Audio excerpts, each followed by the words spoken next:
Bismillahirrahmanirrahim. Assalamualaikum warahmatullahi wabarakatuh.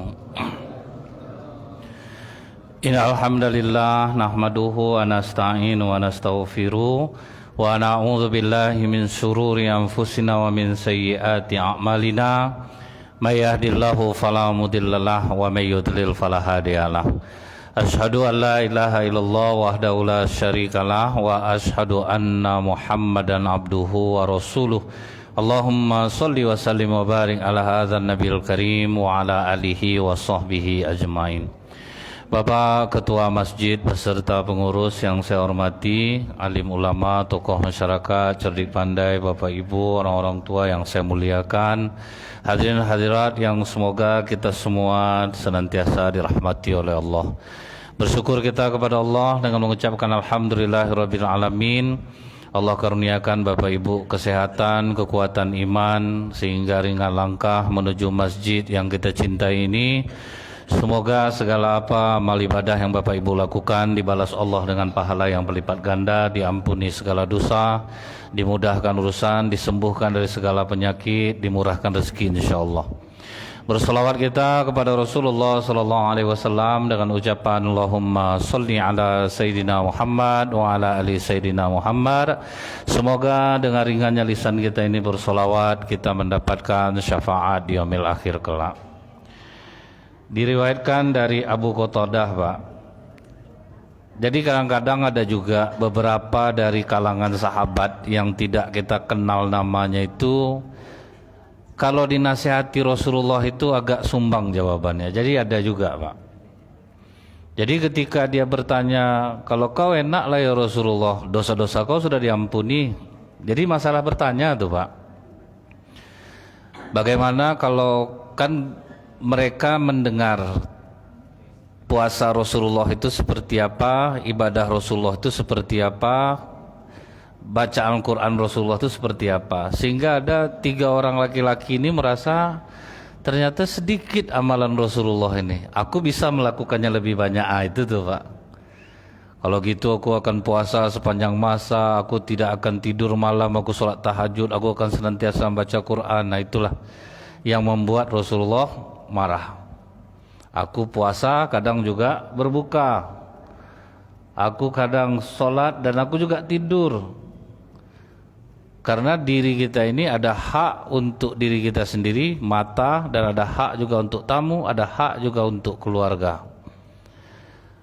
Jadi Bu ya, datang sahabat ini mengatakan, kalau kau enak lah ya Rasulullah, dosa kau sudah diampuni. Itu yang ngamuk Rasulullah. Sampai Umar membujuk berkali-kali, kami ridho ya Rasulullah, kami ridho engkau Rasul kami tidak akan membuat engkau murka. Dan itu diulang-ulang oleh Umar supaya redam amarah Rasulullah itu, Pak. Kita pun kalau digitukan orang kan emosi, Bapak iyalah enak Pak, bisa ngomong aja, kan ada macam itu tuh Pak ya. Kita nasihati orang, kau tidak boleh macam itu. Bapak macam tidak pernah muda, Bapak. Kan naik itu dibuatnya kalau digitukan orang itu. Orang kadang Bu ya melihat kita yang sekarang. Jadi dia tidak melihat perjalanan Bapak Ibu menempuh sampai ke tahap saat ini. Apakah dalam bentuk ibadah, dalam bentuk pekerjaan, dalam bentuk kesuksesan. Jadi ketika kita menasihati orang itu, orang langsung bilang gitu, Bapak ngomong itu kan Bapak kada kaya Pak, coba Bapak posisi Bapak macam saya. Itu tuh yang kadang apa tuh Pak ya, naik itu ya. Orang cerita tentang keputusasaannya Bu, menghadapi penyakitnya. Datanglah orang ini menghibur. Kalaupun kita keluhkan, sakit itu kan tidak juga hilang. Alangkah lebih baik kita tetap berobat, kita banyak istighfar kepada Allah. Kau bisa ngomong itu karena kau sehat, coba kau sakit macam aku. Jadi orang tidak tahu Bu, bahwa yang menasehatinya itu kadang-kadang udah lebih parah penyakitnya sebetulnya Pak. Dia sudah melalui fase itu. Jadi kalau orang menasehati kita soal penyakit itu Pak, kita renungkan dulu Pak. Mungkin dia sudah pernah mengalami hal itu, bahkan mungkin lebih parah. Dan dia mengajarkan cara mereka menghadapinya. Ada pengurus masjid Bu di Pekanbaru ini juga, sakit gulanya tinggi Pak, jadi dia udah bawa insulin kemana-mana. Jadi saya lihat pas duduk makan habis sisa tuh, tengok dia bawa insulin, disuntiknya ke perutnya. tinggi gula Pak. Wah, udah pakar gula nih Ustaz. Nah, ibaratnya paham betul saya apa yang menaikkan gula, apa yang bisa meredamnya. Nah, jadi kalau sebelum terlanjur tuh Ustaz, banyaklah makan salak. Kan tahu kita jadinya Pak. Padahal Bapak tuh tidak di-endorse orang salak pondok Bu. Cuman itu katanya kalau gula kita naik, makan salak. Bukan salak lauk Bu ya. Makan salak. Kalau kita gula, hati-hati makan semangka. Itu langsung pelakunya Pak, memang orang yang mengalaminya. Jadi kalau orang sakit gula jangan makan semangka, kan dapat ilmu kita jadinya tuh Pak. Janganlah Bapak bilang Bapak enggak Pak, berobat kita sakit itu bukan makan salak. Kalau orang enggak tahu tuh gitu kan ya Pak kan. Jadi itu Bu ya. Jadi Rasulullah pun marah dikatakan seperti ini. Barulah Umar mengubah pertanyaannya. Kata Umar, kalau orang berpuasa 2 hari dan berbuka 1 hari itu gimana ya Rasulullah? Rasulullah sampai bilang, ada yang macam itu Umar. Sampai gitu Rasulullah Pak. Maksud Rasulullah tuh jawab itu, kalian tuh jangan banyak tanya, nanti jadi beban bagi kalian. Kalau ada orang berpuasa 1 tahun ya Rasulullah, dia tidak berpuasa dan tidak pula dihukumi berbuka. Itu pula Pak. Jadi jangan kita, aku kuat betul aku puasa nih, daripada apa bagus aku puasa lagi. Rupanya marah juga Rasulullah Pak. Kalau amalan kita tuh berlebih daripada yang mesti Pak. Ketika Rasulullah masuk masjid, nampak ada tiang. Ditanya oleh Rasulullah, ini tiang siapa? Tiang Zainab ya Rasulullah. Jadi kalau dia capek tegak sholat, dia menyandar ke tiang itu. Kan disuruh bongkar Pak. Buka. Kenapa kalian mesti memaksakan diri dalam beribadah itu? Cuman janganlah disangkut pautkan Bu. Memang pernah ada satu riwayat, orang yang menghabiskan umurnya di suatu pulau jauh sebelum masa Rasulullah untuk beribadah kepada Allah. Saking kuatnya dia beribadah Pak, jarang dia istirahat. Dan Allah sayang sama dia karena dia berkorban betul untuk ibadah. Ditumbuhkan Allah lah pohon delima yang senantiasa berbuah. Setiap kali diambil buahnya, muncul buahnya balik untuk dia Pak. Jadi di akhirat, apa kata Allah kepada malaikat? Masukkan dia ke dalam surga karena rahmat dan kasih sayangku. Protes dia Pak. Tunggu dulu ya Allah. Kok aku masuk surga karena rahmat dan kasih sayangmu itu kok agak lain rasaku, hati aku dengarnya ya Allah. Kenapa tidak ditimbang saja amal ibadahku? Aku tidak pernah buat dosa di sana. Kenapa tidak ditimbang aja amal ibadahku? Kata Allah, angkat anak ni balik, muak lah aku nengok yang udah dimasuk dalam surga, protes pula dia Pak. Kau merasa amal ibadah kau yang masukkan kau ke dalam surga? Kita timbang. Mana lebih berat, nikmat dan kasih sayangku kepadamu atau amal ibadahmu? Tidak usah banyak-banyak, sama sebiji mata aja. Tidak usah 2 biji, sebiji mata aja. Rupanya berat mata ini lagi Pak daripada ibadah yang dilakukannya. Masukkan dia ke neraka. Ampuni aku ya Allah. Biarlah masukkan aku ke dalam surga karena rahmat dan kasih sayangmu. Tapi pertanyaanku ya Allah, kok bisa lebih berat mata sebiji itu daripada amal ibadahku? Kata Allah, silahkan mata, bicaralah engkau. Ngadulah mata nih Bu. Penat aku dibuatnya ya Allah. Tak bisa istirahat. Kadang udah ngantuk aku dipaksanya juga aku ibadah. Dosa yang kau buat kepada sebiji mata kau ni tidak imbang sama ibadah kau. Cuman aku sayang sama kau, maka aku masukkan kau surga karena kau rajin beribadah. Akhirnya dimasukkanlah dia balik ke surga. Tapi janganlah ibu merasa, ndak usahlah tahajud malam ni, kasihanlah awak nengok mata ya Kak ya. Nah, janganlah Bu. Berdosa kita ingat cerita Ustaz Nazril tadi, tidak boleh kita berdosa sama mata kita. Itu lain pula Pak. Jangan pula nanti ke situ pula diarahkan riwayatnya Bu. Kemarahan Rasulullah yang berikutnya Pak, ini riwayat, ini sudah pernah sebetulnya Bapak Ibu dengar. Gara-gara kecemburuan Ummul Mukminin Aisyah kepada Ummul Mukminin Khadijah. Jadi di dalam kitab ketika Rasulullah marah ini diungkapkan lagi Bu. Rasulullah itu salah satu kelebihan dan keberanian beliau itu Bu. Kalau memang Rasulullah itu sayang, Rasulullah akan ungkapkan Pak, sekalipun kepada istri-istrinya.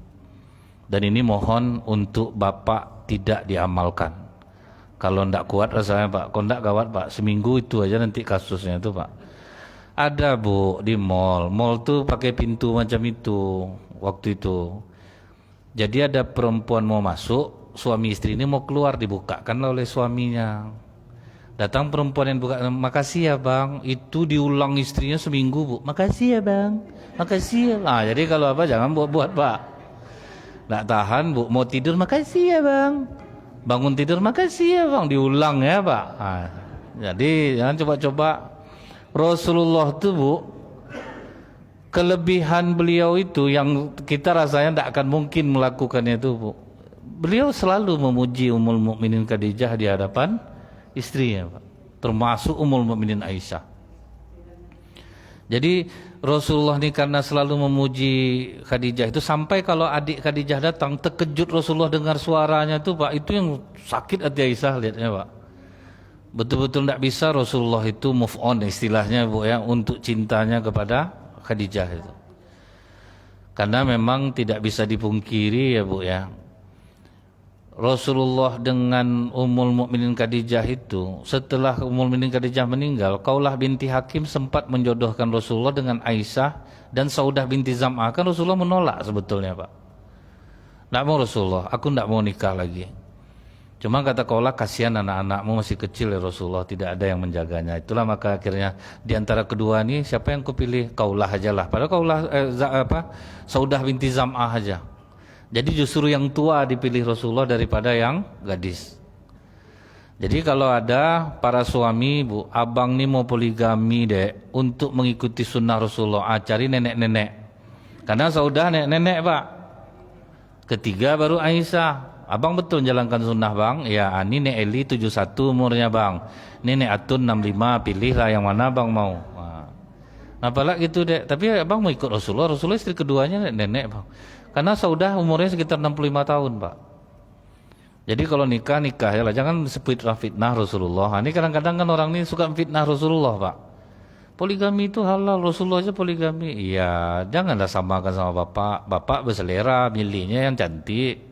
Kalau Rasulullah enggak bu, berdasarkan pengorbanan. Karena Saudah memang cukup kuat pengorbanannya dalam Islam. Nah, jadi karena cinta Rasulullah kepada Khadijah dan nyaris Rasulullah tidak mau menikah lagi ini bu, disangka Ummul Mukminin Aisyah, beliau bisa menggantikan posisinya Pak. Yang pertama dia gadis, yang kedua wajah memang sangat cantik Ummul Mukminin Aisyah. Jadi ketika Rasulullah menceritakan kepada Aisyah bagaimana pengorbanan Khadijah terhadap beliau, itu kan Ummul Mukminin Aisyah langsung sakit hatinya Pak. Udahlah tuh ya Rasulullah, muaklah dengarnya Khadijah. Aku lebih cantik daripada Khadijah. Untuk apa juga kau singgung-singgung perempuan yang sudah tua, yang tanggal giginya tuh. Sampai gitu Bu. Dan ingat Bu ya, Rasulullah memaklumi Pak, perempuan yang cemburu dia boleh berkata apa saja sekalipun menghina. Karena dia tidak bisa membedakan yang mana lembah bagian atas, lembah bagian bawah. Itulah ibaratnya Pak ya. Dia rata aja semuanya. Dan itu dimaklumi oleh Rasulullah.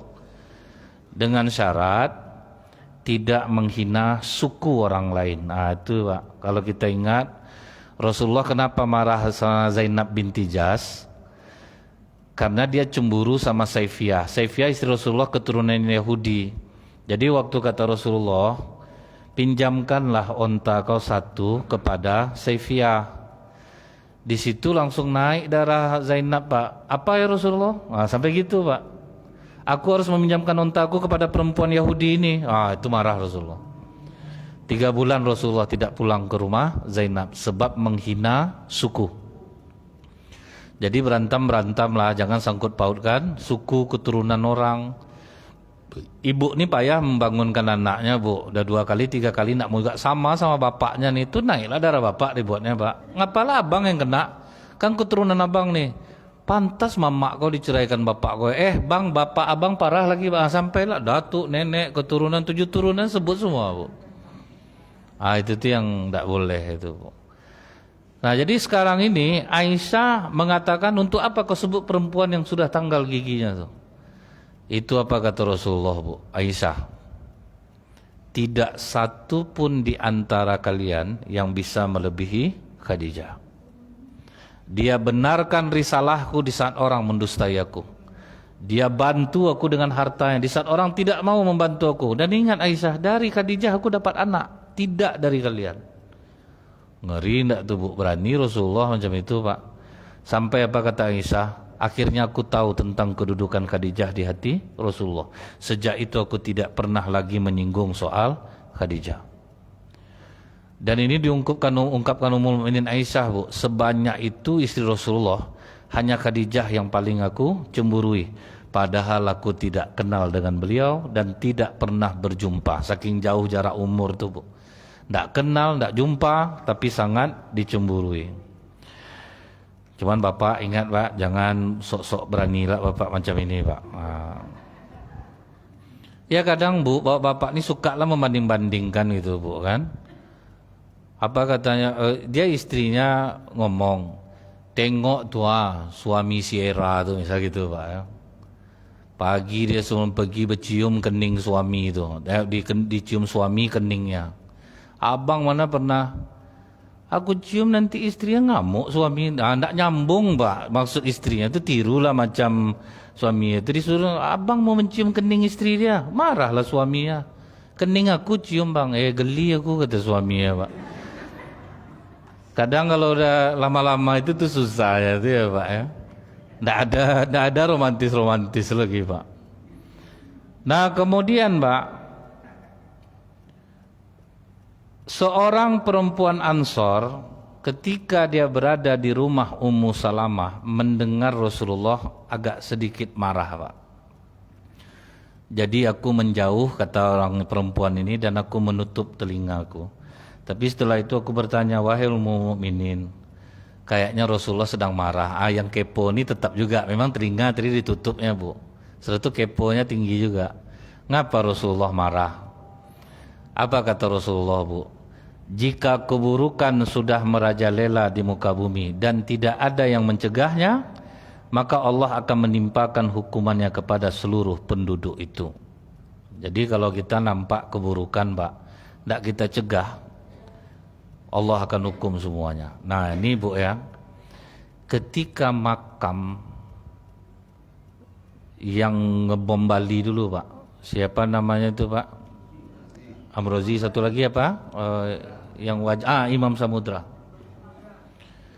Itu Bu ya, kan dia kalau dianggap orang kan salah tuh Pak. Orang tidak bersalah dihukum. Yang dibomnya kan pub itu waktu itu Pak ya. Oke, kita setuju, itu tindakan salah. Tapi Bu, bagi sebagian masyarakat Bali mengatakan, apa tidak kena macam ini jadinya? Karena sudah terlalu berlebihan. Nah itu bagi yang sadar Pak. Dan Ibu tahu sudah berapa tahun Imam Samudra meninggal, ketika digali kuburnya wajah masih tetap sama, utuh. Jadi walaupun dibalik dia dianggap orang salah, karena dia sudah mencegah keburukan Pak. Dia mencegah keburukan, daripada kita diam asal tidak kita, ngapalah kita sibuk, itu tuh yang payah tuh Pak. Kita ini banyak jadi setan diam Bu. Menurut kita tuh baik Pak, padahal rupanya justru kita tergolong setan dan mendiamkan keburukan. Cuman kadang ada pula masyarakat ini yang terlalu berlebihan pula Bu.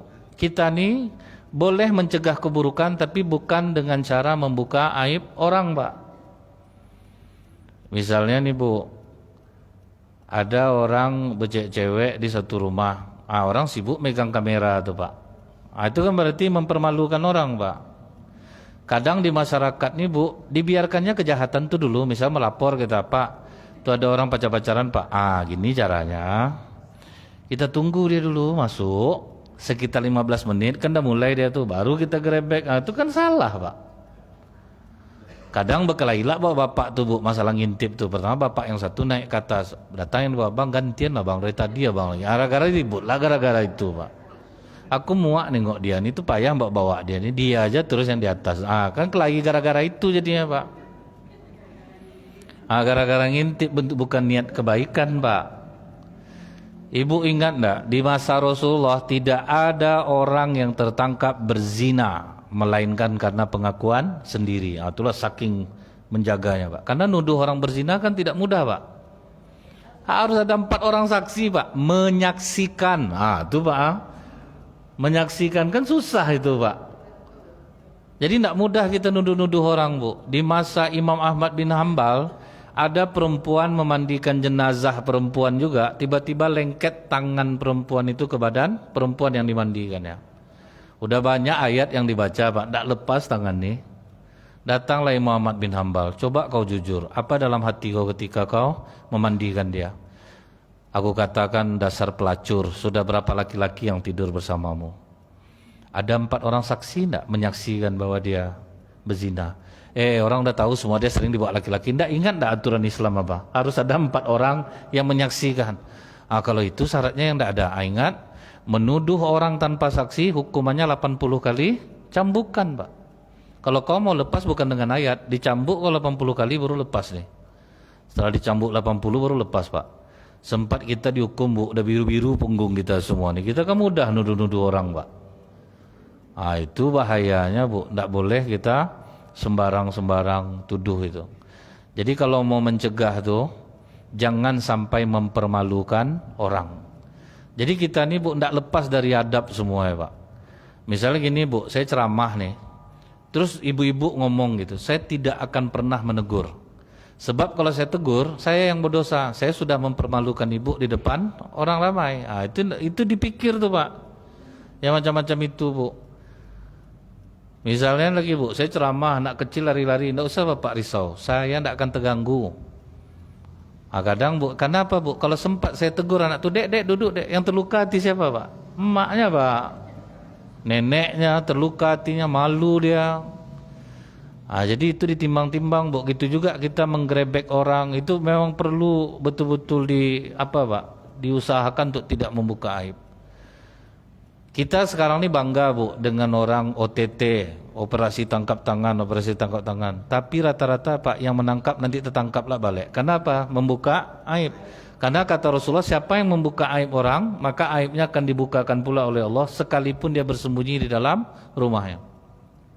Terbukalah balik, Pak.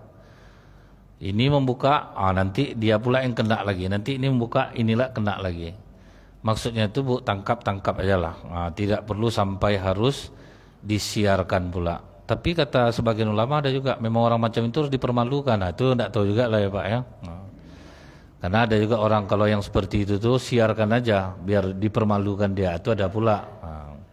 Cuman kenapa saya cenderung ke tidak itu, karena ada banyak terjadi, Bu, hadis Rasulullah ini terbukti. Habis jaksa ini nangkap ini, dia umumkan, dinampakkan, besok dia pula lagi yang tertangkap pula, Pak. Kecuali orang yang betul-betul tulus hatinya ya, Bu ya. Itu mungkin beda, Pak. Cuma kadang-kadang orang nangkap orang kan karena pembagian tidak rata, Pak. Itu masalahnya tuh. Kurang setoran, Bu. Itu baru dinaikkan masalah itu. Saya ada orang istri pejabat, kadang saya tahu tuh, Ustaz, misalnya pemimpin yang minta setoran, kan dengar sama saya di mobil tuh gitu. Tolong nih yang ini apa ini sampai yang tidak ada hubungan dengan apa, pokoknya asal berhubungan dengan pemimpin tuh, dia bisa minta saweran. Tapi itu di Zimbabwe, Bu, sama di Zaire, negaranya namanya. Kan tidak ada juga kita kenal nama Zaire. Nah, kemudian, Pak, yang berikutnya itu nih, Bu ya. Rasulullah itu pernah marah dengan Ali karena Ali mau poligami, Pak. Yang membuat Rasulullah marah, Bu, bukan masalah Ali mau menyakiti Fatimah. Rasulullah sampai berkata, Pak, aku mendengar Rasulullah berkhutbah, kata para sahabat, sesungguhnya Fatimah itu bagian dariku dan aku takut terjadi sesuatu yang tidak diinginkan pada agamanya. Jadi Rasulullah mengatakan Fatimah itu bagian dariku. Rasulullah kemudian menyebutkan persaudaraan Rasulullah dengan Abdus Syam, cukup baik. Nah, yang membuat Rasulullah marah kepada Ali karena Ali mau melamar putri Abu Jahal, Pak. Itu yang membuat Rasulullah marah. Sampai apa kata Rasulullah, Bu? Aku bukan mengharamkan yang halal atau menghalalkan yang haram. Akan tetapi demi Allah, jangan sampai putri Rasulullah berada di satu tempat dengan putri musuh Allah selamanya. Itu yang dimarahkan oleh Rasulullah kepada Ali. Akhirnya pernikahan itu batal, Bu. Sebab ini anak Abu Jahal, anak yang orang yang sangat memusuhi Rasulullah SAW. Bayangkan ya Bu ya, ada sahabat yang lewat dekat Badar. Sampai hari ini kan tempat lokasi perang Badar tuh Bu, tidak dibangun sama sekali sama pemerintah Arab Saudi. Makanya ada dua aroma di sana Bu, sebentar bau amis, sebentar bau harum Pak. Karena di situ ada syuhada yang terbunuh, Abu Jahal pun terbunuhnya di situ juga Bu. Jadi ada sahabat yang menyampaikan ke Rasulullah, aku begitu melewati Badar itu ya Rasulullah, aku melihat ada laki-laki yang keluar dari tanah sambil mengatakan, minta minum, minta minum. Tiba-tiba dari bawah muncul orang pakai rantai, kemudian menariknya ke bawah. Kata Rasulullah, kalau betul yang kau ceritakan ini, itulah sosok Abu Jahal. Itu sampai hari kiamat dia macam itu tuh. Makanya di kajian yang dulu, Bilal dimarahi oleh Rasulullah ketika mengatakan bahwa orang yang meninggal itu dia beristirahat. Kan kita sering juga bilang gitu Pak. Marilah kita antarkan ke peristirahatan terakhir. Padahal itu tuh yang tambah parah lagi itu Pak, di kubur itu. Sampai apa kata Rasulullah, tidak boleh kau bilang itu Bilal, karena waktu tempatnya istirahat adalah di surga. Selagi masih di kubur belum tentu istirahat. Jadi ini ya Bu ya, kenapa Rasulullah marah kepada Ali itu, sebab menghancurkan hati Fatimah. Karena posisi Fatimah itu berbeda. Semua anak Rasulullah wafat ketika Rasulullah hidup, Fatimah setelah Rasulullah meninggal. Jadi memang sayang Rasulullah ke Fatimah itu full, makanya wajar jangan menyakiti Fatimah. Jadi jangan pula kita bilang Rasulullah ini egois. Enggak, bukan itu masalahnya Pak. Kedudukan itu memang berbeda. Jadi kita ini Bu, memang tidak bisa menyamakan. Datang orang bilang, semua kita ini sama di mata hukum, tidak bisa Pak. Rasulullah itu Bu, dalam menawan orang, kalau memang dia kepala sukunya Pak, pesan Rasulullah apa? Perlakukan dia dengan baik. Nah itu Bu, perlakukan dia dengan baik. Bukan berarti yang lain diperlakukan buruk, tidak. Ini kepalanya, dia sangat dihargai orang. Jadi perlakukan dia dengan baik. Ingat Ibu dulu enggak, ada marinir yang terlatih membunuh orang. Bos PT apa dulu yang dibunuhnya tuh Pak ya? Asabah. Dibayar dia 100 juta Bu, tergiur dia dibunuhnya. Dia seorang marinir terlatih Pak, 2 kali ditangkap bisa lepas. Akhirnya Bu, dia divideokan waktu ketangkap yang ketiga tuh, diikat pakai sarung, kan mau ngamuk marinir semuanya Pak. Boleh tangkap tapi jangan perlihatkan di kamera dia seperti itu, walau gimana pun dia tuh pernah berjasa, kan gitu Pak ya. Tidak bisa diperlakukan sama. Jadi kalau ada orang bilang kita ini sama di mata hukum, payah juga Pak. Tidak bisa juga. Karena Rasulullah pun memperlakukan orang-orang terhormat pada saat itu dengan baik. Bahkan ada kepala suku Bu ya, dibiarkan Rasulullah pokoknya apapun mau makan dia kasih. Sampai tetap ngamuk-ngamuk dia sama Rasulullah, tidak peduli Rasulullah Bu, pokok perlakukan dia dengan baik. Rupanya justru dengan perlakuan itulah yang mengantarkan dia memeluk agama Islam. Walaupun dimakinya Rasulullah, aku tidak akan berubah hati aku Muhammad, kau kasih itu aku makan, tidak akan berubah aku. Tidak peduli Rasulullah Bu, pokok kasih dia makan. Setelah beberapa hari, jadi kira-kira kau mau tidak masuk Islam atau tidak? Kalau tidak aku lepaskan kau lagi. Tidak, aku tidak mau. Dilepaskan Rasulullah, balik dia balik Pak. Justru dilepaskan tuh menung dia jadinya Bu. Aneh juga macam ini. Kalau kepala suku masuk, dia lebih mudah mengajak orang-orang kampung dia untuk masuk. Jadi kadang ada kemarahan ini Bu ya, sifatnya itu lebih kepada memperhatikan keadaan. Ibaratnya elok tak elok tibanya Pak. Ada kan biasa aja nih, betul, cuman rasanya ndak etis gitu Bu ya, rasanya ndak etis. Misalnya macam ini Pak, Bapak kalau pakai baju kaos celana jin mungkin ndak ada masalah sama orang Bu. Saya pakai baju kaos celana jin jadi masalah Pak. Awak Ustadz pakaian macam ini, mau diapakan? Saya ndak bisa melarang Bu, orang berhak mengatakan hal seperti itu Pak. Ndak bisa lah kita apa Bu. Oh berarti memang betul juga ya. Sebetulnya pakai ini tidak masalah, cuman tak elok. Kan itu ya Pak. Tidak elok. Rasulullah SAW sedang tidur berbantalkan selimut di bawah naungan Ka'bah. Adalah seorang sahabat bernama Kabab. Dia curhat ke Rasulullah Pak tentang siksaan yang dialaminya dengan tuannya. Karena kalau bagi orang Quraisy itu Bu, kalau orang miskin kan disiksa Pak. Kalau orang kaya digertak-gertak kan gitu aja. Jadi karena Kabab nih budak disiksanya. Memang luar biasa penyiksaan tuh Pak. Dia curhat ke Rasulullah sampai ngomong gini, itu yang marah Rasulullah Pak. Apakah kau tidak mendoakan kami ya Rasulullah? Udah macam ini keadaan kami. Oh itu yang marah Rasulullah. Sampai apa kata Rasulullah Pak? Duduk Rasulullah. Sebelum kalian nih, pernah ada umat-umat masa lalu ditangkap, dibenamkan dalam tanah, diambil gergaji, digergaji kepalanya. Tidak berubah hatinya. Jadi itu Bu ya, maksudnya itu kalau kita menceritakan penderitaan kita, ingat banyak orang lebih menderita daripada kita. Kalau diingat ya Bu ya, penderitaan ibunya Ammar bin Yasir itu mungkin jauh lebih parah Pak, tapi dia tidak curhat, tetap dari mulutnya mengeluarkan kalimat Allahu Ahad, Allahu Ahad selama penyiksaan itu berlangsung Pak. Macam suami dari Masitoh Bu, itu hukumannya apa Pak? Dipanah mulai dari tumit, sengaja memang disiksa Pak. Tumit naik sikit ke atas, tusuk ke atas, tusuk ke atas, disiksa Pak. Tapi tidak ada berubah iman, tidak macam kau ini curhatnya dong. Itu marah Rasulullah Pak. Karena sampai mengatakan apa tidak kau doakan kami Rasulullah. Tidak mungkinlah seorang Nabi itu tidak memohon perlindungan Pak. Cuman itulah bagian dari ujian ketika memeluk agama Islam. Sampai hari ini pun Bu, sebetulnya penyiksaan ini ada Pak. Orang-orang yang meninggalkan agamanya, kita aja mungkin tidak terdengar di berita gitu Bu. Ada yang disiksa.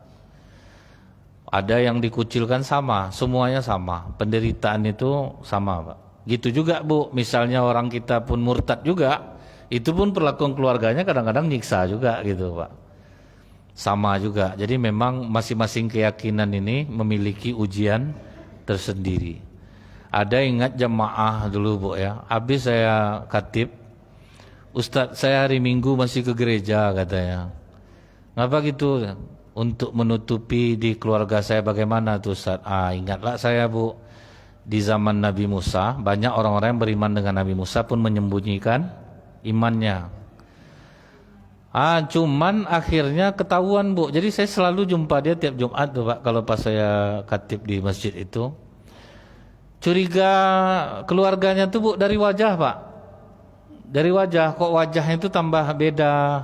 Karena kena air wudhu, kemudian merasa bahagia memeluk agama Islam. Dan ketika ngumpul keluarga, keluarga tahu Bu, mungkin dari Islam anak kau ini tidak lain mukanya bersihnya. Tahu orang tuh Pak, berbeda langsung.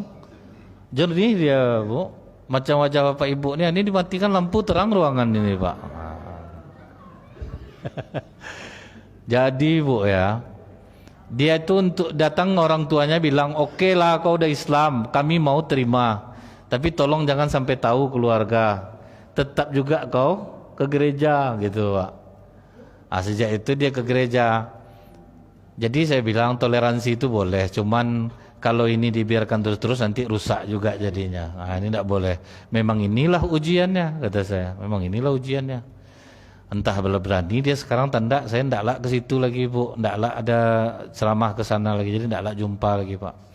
Memang iya Bu, berbeda wajah orang setelah sering kena air wudhu, itu pasti beda Pak. Dibasahi minimal 5 kali satu hari Pak.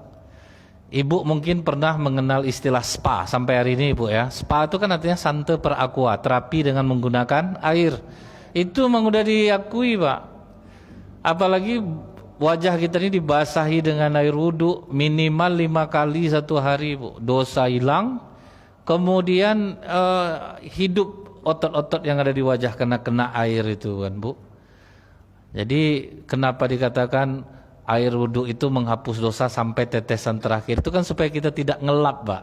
Sebetulnya kan itu kena geli-geli air di muka itu Bu, itu yang membuat saraf-saraf di muka itu hidup dia jadinya.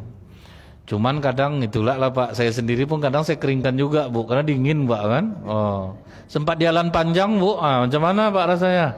Swissnya Indonesia tuh Pak, jalan panjang tuh Pak. Orang banyak protes Bu, penginapan tidak pakai AC, panas malam ya, rupanya tidak. Coba lah beruduk tidak apa Pak. Makanya dulu ada sahabat waktu perang Zat al-Salasil namanya Bu, itu di musim dingin. Jadi ada sahabat nih Pak, dia mimpi basah malam tuh Pak, dia imam Bu. Jadi dia ceritakan ke kawan yang lain, aku mimpi basah. Mandilah kau tu. Gila mandi dingin ni, mati aku nanti. Aku mengamalkan An-Nisa 29, janganlah kalian membunuh diri kalian, katanya. Ragulah sahabat, bu, dibantainya guling-guling di tanah tu, tayamum dia, Pak. Macam angsa mandi, dia pakai debu. Dia jadi imam, Pak. Ragu jamaah semua, Pak. Wah, ini batal solat kita semua. Imam tak mandi wajib. Tapi begitu disampaikan ke Rasulullah, ditanya Rasulullah, ngapa kau lakukan itu? Aku mengamalkan An-Nisa 29 ya Rasulullah. Janganlah engkau membunuh dirimu sendiri. 129 apa 29 itu ya Pak ya. Jadi kalau aku mandi malam itu Rasulullah, berarti aku bunuh diri. Udah jelas cuaca sangat dingin. Nah, sebab mandi aku berarti kan aku bunuh diri. Aku udah tahu ini dingin. Nah, itu Bu ya. Jadi ini yang membuat Rasulullah marah yang berikutnya itu. Nah kemudian lagi Bapak Ibu, yang membuat Rasulullah marah selanjutnya itu diriwayatkan oleh Ummul Mukminin Aisyah. Rasulullah kan suka memberi rukhsah, Pak. Misalnya kalau orang dalam perjalanan boleh tidak puasa. Cuma kadang-kadang sahabatnya ada juga yang bandel, Bu, gitu. Enggak, aku masih kuat. Itu marah Rasulullah, Bu. Apa kata Rasulullah? Mengapa beberapa orang tidak menyukai rukhsah yang aku berikan? Misalnya perjalanan jauh kan dibolehkan jamak dan qasar. Cuman kadang ada sahabat ni tidak mau, Bu. Jadi Rasulullah tu kalau memberi rukhsah, ambillah. Jangan sampai dipersulit. Cuman kalau sekarang ni susah juga ngambilnya, Bu. Sebab kita perjalanan itu tidak separah masa lalu gitu ya, Bu ya. Jalan ke Bukit Tinggi, oh ingat kita udah keluar kota nih, batalkan puasa kan tidak mungkin juga ya Pak ya.